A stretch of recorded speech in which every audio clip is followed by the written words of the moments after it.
do a lot of things on my own, but I've also had to get mental clarity and control of my mentality and tell myself, okay, what are we gonna do? Like, I could feel low, that's fine. You could feel low. You can have your little times of depression, because depression, all it means is deep rest. That's fine. Life is about the yin and the yang, the negative and the positive. If you feel low, that's fine. It's just wallowing it that becomes a problem. When I start to feel low, which I understand is gonna happen, I just remind myself, okay, what's next? Like, what are we gonna do?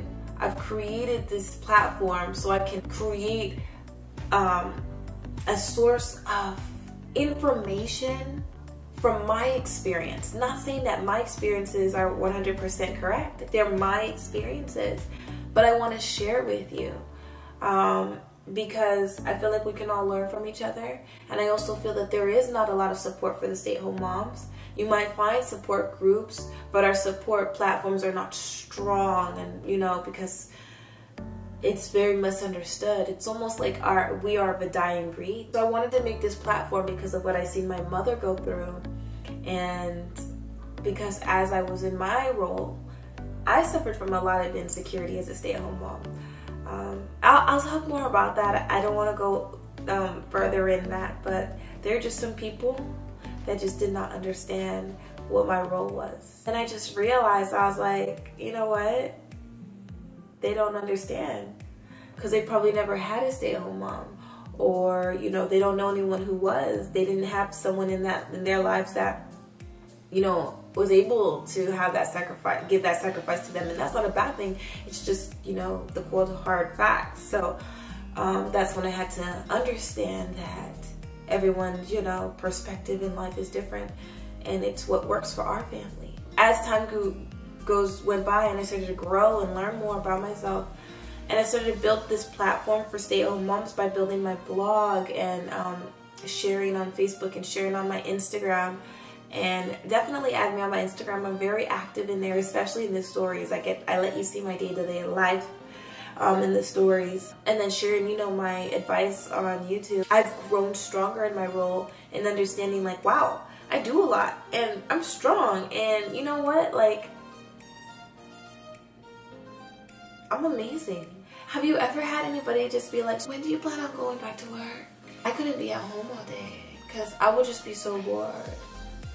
What are you doing for me? Like, why does it concern you when I'm going back to school? Why does it concern you when why are you so concerned with me being separated from my children?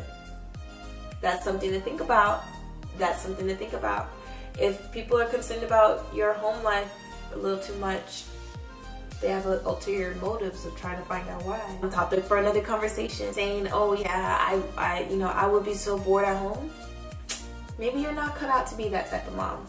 I'm not trying to knock out the mom who doesn't want to be at home and would rather be at work. Hey, you're self-aware. You know yourself enough to know your limitations, and I applaud you for that. Or maybe you're the type of mom who would love to be at home with your kids, but you just can't afford it, or your lifestyle you live doesn't allow that. That's okay. I'm not a mom basher. I'm not. But don't bash us. Don't bash us and try to make yourself feel better by saying, I could never be at home all day. Because it's like, everybody has their struggles. Everyone has their issues. Every situation, every role that everyone plays has their ups and downs. But I just wanted to share this really quickly to tell you that you have to be strong. You have to be valiant. You have to be flexible. I'm writing my own books, my own blog, making these videos, all while keeping my house clean and educating my kids and talking to them every day and taking them out to the library and to the park for play dates and to church for their play dates there, and being active with my husband and nourishing our relationship and our intimacy. It's tough. It's a lot. The way I see it is there's no failing. There's only striving, surviving, and thriving.